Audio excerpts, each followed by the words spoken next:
Hello friends, welcome to Creative Medicine.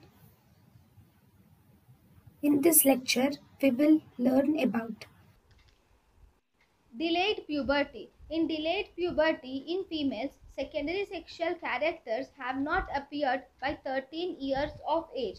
In males, testicular enlargement has not appeared by 14 years of age, then we call it as delayed puberty. So in females, if secondary sexual characters have not appeared by 13 years of age, and in males, testicular enlargement has not occurred by 14 years of age, then we call it as delayed puberty. The most common cause of delayed puberty is constitutional delay.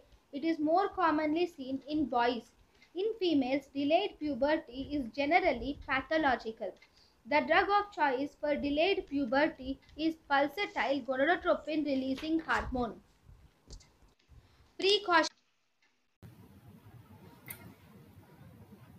thank you and thank you for watching.